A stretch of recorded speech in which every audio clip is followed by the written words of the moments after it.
अखिलेश यादव ने नैरेटिव बनाया, उसके पक्ष में आपके पास कुछ नहीं है, इसलिए आप डिग्री पे चले गए। वैसे डिग्री छुपाना भी गलत है और जो आपका स्विस बैंक अकाउंट है वो भी गलत है। और डिग्री छुपाने सीट, लोकसभा सीट जो है उसका नाम लीजिए ना, फैजाबाद सर मुस्लिम नेम है, इसलिए कि आपको छुपाना चाहते हैं फैजाबाद की नाम। अरे सर फैजाबाद एक मुस्लिम नाम है, उसका नाम भी लीजिए। फैजाबाद का नाम क्या छुपाना चाहते हैं आप? अशोक सर, मेरा मतलब जितने मुस्लिम नाम होंगे सब छुपाएंगे। हम जो है एक इस्लामी संस्था का सर्टिफिकेट लेकर के हम लोग, हमारी महिलाएं लिपस्टिक लगा रही होती हैं और बच्चे को डायपर पहनानी होती है जिस पर हलाल का सर्टिफिकेट होता है। आपने इस पर आवाज क्यों नहीं उठाई अशोक जी आज तक? अब अशोक जी हिंदू की बात कर रहा हूं। अशोक जी का तर्क खत्म हो गया, आवाज नीची कर दीजिए, आवाज नीची कर दीजिए। इनके पास तर्क खत्म हो गया। अब ये आरक्षण पे जाएंगे, फिर ये इधर जाएंगे, फिर उधर जाएंगे। की आवाज है क्योंकि हलाल वाला मामला 80% हिंदुओं का है और आप लोग हिंदुओं की आवाज नहीं उठाना चाहते। दिक्कत यही है। आप लोगों को आज लगा ये मुस्लिम पोलराइजेशन का मामला आपने उठा लिया। नमस्कार दोस्तों, स्वागत है आपका एक नए जोरदार धमाकेदार डिबेट वीडियो में। दोस्तों सुबह मैंने वीडियो डाली थी, उसका ही ये दूसरा हिस्सा है। अगर आपने वो वीडियो देखी है तो आपको समझ में आ जाएगा कि उस वीडियो का टॉपिक क्या था। इस वीडियो का टॉपिक भी वही है, सेम टू सेम है। तो दोस्तों इस डिबेट वीडियो में आप देखोगे समाजवादी पार्टी के प्रवक्ता जो अशोक यादव है और टॉपिक पर ना बोलकर योगी मोदी पर पर्सनल अटैक करने लगते हैं। तो दोस्तों आप तो जानते हैं अशोक श्रीवास्तव जी को, इनकी बातों से इनको ही घेर लेते हैं और इनके नेता को भी अच्छे तरह से लपेट लेते हैं। तो दोस्तों पूरा डिबेट वीडियो देखेंगे तो आपको आनंद भरपूर आएगा और आपको क्या बोलते हैं मोक्ष की प्राप्ति भी हो जाएगी। दोस्तों पूरा डिबेट वीडियो देखिए, मजा की बात है, आपको डिबेट वीडियो बहुत ही पसंद आएगा। तो चलिए शुरू करते हैं डिबेट वीडियो, लेट्स स्टार्ट। बहुत दिन हो गए हैं, मजा नहीं आ रहा है।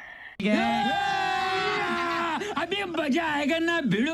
पिक्चर चालू करो बे। समाजवादी पार्टी की तरफ से मेरे साथ एक प्रवक्ता है। सर अनुमति हो तो आपका नाम बताना है कि छुपाना है?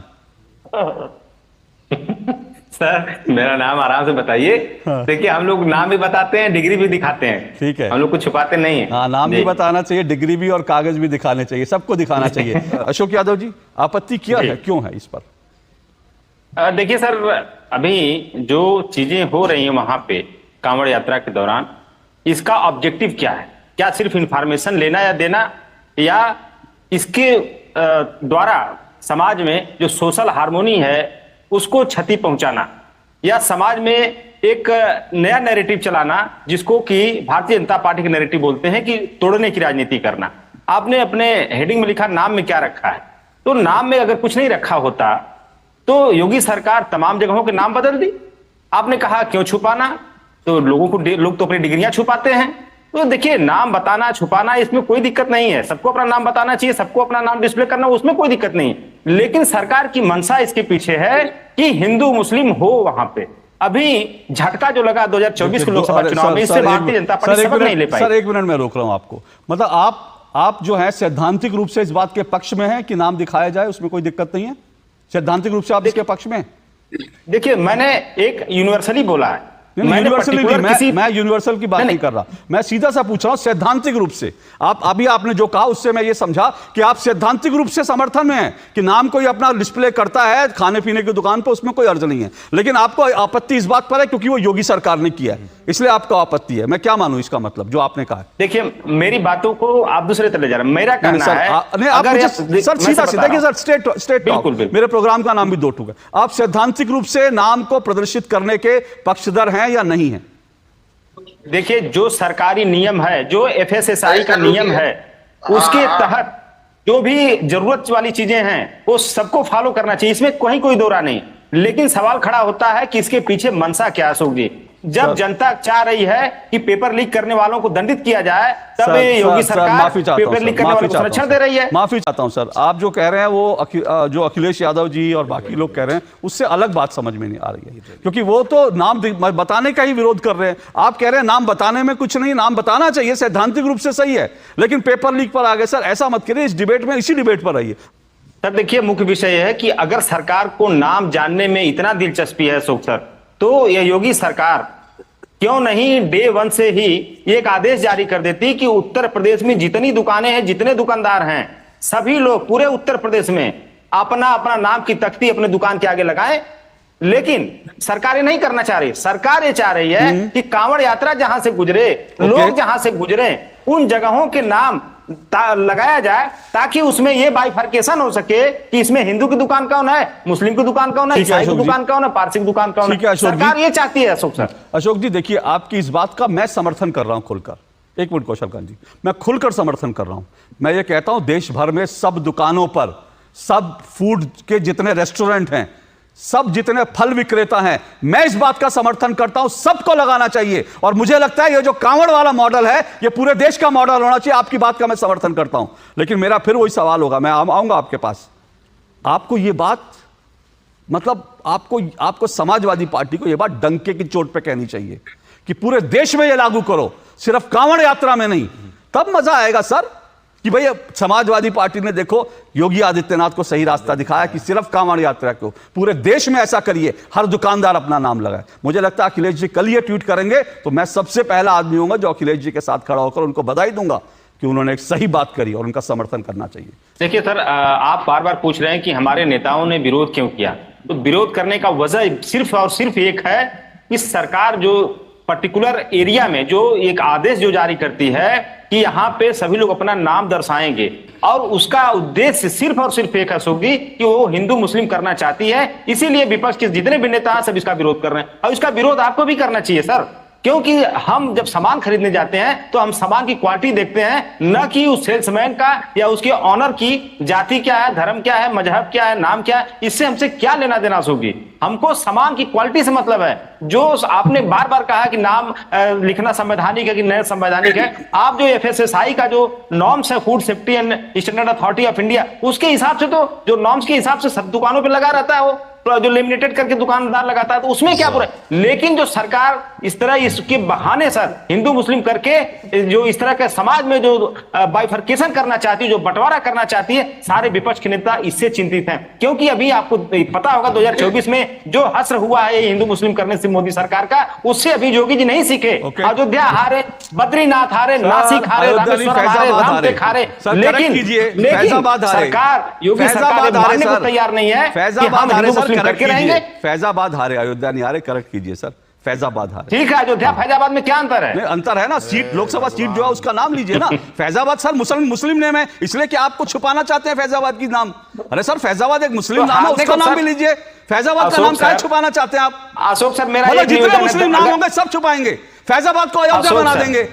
सर अगर इतने ही है तो फिर दिल्ली में आइए, मेरे साथ आंदोलन कीजिए, बाबर का नाम हटाएंगे, औरंगजेब का नाम हटाएंगे, अकबर का नाम हटाएंगे, आइए मेरे साथ आंदोलन कीजिए, सारे मुस्लिम नाम पर हिंदू पट्टिका लगाएंगे। अगर आप अयोध्या को फैजाबादी बनाना चाहते हैं, आइए मेरे साथ, मैं आपके साथ खड़ा हूं। और एक केस है सहारनपुर में, जनता वैष्णो ढाबा के ओनर कौन है? मोहम्मद अनस। आगरा मथुरा रोड पर खाटू श्याम ढाबा है, इसके मालिक कौन है? मोहम्मद इरशाद। बरेली में चौधरी स्वीट्स हैं, इसके मालिक कौन है? अहमद मियां। हरिद्वार रोड पर न्यू गणपति टूरिस्ट ढाबा है, इसके मालिक कौन है? वसीम। तो नाम छुपाने का खेल क्यों भाई? अशोक यादव जी, आपने पिछली बार ये कहा था, आपने एक बात कही कि भाई FSSAI का जो है सर्टिफिकेट है वो देख कर लेते हैं, नाम देख कर तो लेते नहीं, बिल्कुल सही बात है। पर जब आप सामान लेने जाते हैं FSSAI का सर्टिफिकेट देखते हैं, उसके साथ साथ हलाल का सर्टिफिकेट देखते हैं क्या? देखिए अशोक जी, मुझे लगता है कि जो आपने पंच लाइन चलाई कि नाम छुपाना गलत है कि नाम बताना गलत, एक पंच लाइन मेरा निवेदन था उसमें आप जोड़ देते कि डिग्री दिखाना गलत है कि डिग्री छुपाना गलत है। एक और उसमें एक और पंच लाइन हो सकती है। आप देखिए, अब आपसे मैंने सिंपल सवाल पूछा, लेकिन आप मुझे मालूम है जो सुबह अखिलेश यादव ने नैरेटिव बनाया उसके पक्ष में आपके पास कुछ नहीं है, इसलिए आप डिग्री पे चले गए। वैसे डिग्री छुपाना भी गलत है, और जो आपका स्विस बैंक अकाउंट है वो भी गलत है, और डिग्री छुपाने की बात आप ना करें सर, क्योंकि अखिलेश यादव जी से उनकी अगर ऑस्ट्रेलिया की डिग्री पूछी जाएगी तो ऑस्ट्रेलिया क्या करने गए थे आज तक साबित नहीं कर पाए। ऑस्ट्रेलिया डिग्री लेने गए थे या क्योंकि उनके खुद के उसमें नहीं लिखा कि ऑस्ट्रेलिया की कोई डिग्री उनके पास है। बहरहाल डिग्री और आपके स्विस बैंक अकाउंट पे किसी और दिन चर्चा कर लेंगे। लेकिन अब मैं, क्योंकि आपने जवाब नहीं दिया, तो मैं आपको एक बात बताता हूं। आपने बिल्कुल सही कहा, खाने पीने की चीजों पर FSSAI का हमारे पास सर्टिफिकेशन होना चाहिए, लेकिन भारत में अवैध रूप से, सुनिएगा, अवैध रूप से जो है एक सर्टिफिकेशन चल रहा है हलाल नाम से। और ये कौन देता है? हलाल इंडिया प्राइवेट लिमिटेड। ये कौन देता है? हलाल certification service India private limited. ये कौन देता है? जमीयत उलेमा हिंद। वो तय करती है कि हलाल सर्टिफिकेट किसका होगा, किसका नहीं होगा, और हलाल सर्टिफिकेट सबको दिया जाता है। और जो बता चुके हैं कौशलकांत जी, हलाल सर्टिफिकेट का मतलब यह होता है कि आपका जो फूड है, आपका जो भी आपका मेकअप का सामान है, आपकी जो जो बच्चे का डायपर है, ये इसमें इस पूरी इंडस्ट्री में मुस्लिम है। और एक इसका पक्ष ये भी होता है कि इसका पैसा जो है, इसमें से एक हिस्सा मुस्लिम जो है काम के लिए जाएगा। और मैं नहीं कह रहा हूं, बहुत सारे लोग कह रहे हैं, बहुत सी रिपोर्ट ये कह रही है कि ये जो पैसा जाता है मुस्लिम संस्थाओं को, उनमें से बहुत सारा पैसा देश तोड़ने वाली गतिविधियों में खर्च होता है। हलाल का कोई आपके पास तोड़ा? आप लोग हलाल के खिलाफ आज तक क्यों नहीं बोले? हलाल भी तो यही है ना कि बिना बताए हलाल छाप दिया जाता है, और हलाल आपको और हमको पता ही नहीं होता। हम जो है एक इस्लामी संस्था का सर्टिफिकेट लेकर के हम लोग, हमारी महिलाएं लिपस्टिक लगा रही होती हैं और बच्चे को डायपर पहनानी होती है जिसमें हलाल का सर्टिफिकेट होता है। आपने इस पर आवाज क्यों नहीं उठाई अशोक जी आज तक? देखिए ऐसा है अशोक जी, हम लोग हमेशा आवाज उठाते हैं जनता की, हम लोग हमेशा ये जनता की आवाज है, क्योंकि हलाल वाला मामला 80% हिंदुओं का है और आप लोग हिंदुओं की आवाज नहीं उठाना चाहते। दिक्कत यही है। आप लोगों को आज लगा ये मुस्लिम पोलराइजेशन का मामला आपने उठा लिया। हलाल पर आज तक आपका एक बयान हो आपकी पार्टी का तो बताइए मुझे। अशोक जी, मैं बड़े निवेदन से पूछना चाहता हूं कि जो उत्तर प्रदेश में आरक्षण की लूट हो रही है, क्या हिंदू नहीं उसमें है? फिर आप बैठ गए, फिर आप बैठ गए। मैं आपसे पूछ रहा हूं, हलाल का विरोध कब करेंगे? आप हिंदू की बात कर रहे हैं, हलाल सर्टिफिकेशन अवैध है, इसका विरोध कब करेंगे? इसका विरोध कब करेंगे? अब अशोक जी हिंदू की बात कर रहा हूं। अशोक जी का तर्क खत्म हो गया, आवाज नीची कर दीजिए, आवाज नीची कर दीजिए। इनके पास तर्क खत्म हो गया। अब ये आरक्षण पर जाएंगे, फिर ये इधर जाएंगे, फिर उधर जाएंगे, लेकिन हलाल पर नहीं आएंगे, क्योंकि जो लोग नाम पर बोलते हैं कि भाई नाम कांवड़ियों के लिए नहीं डिस्प्ले होने चाहिए, वो लोग आपको हलाल पर बोलते हुए नहीं दिखाई देंगे। यही इस देश की राजनीति है। ये कैसे आदमी तूने पाल रखे हैं तेजा? साले 10-10 हजार का सूट पहनते हैं और अक्ल 10 पैसे की भी नहीं है।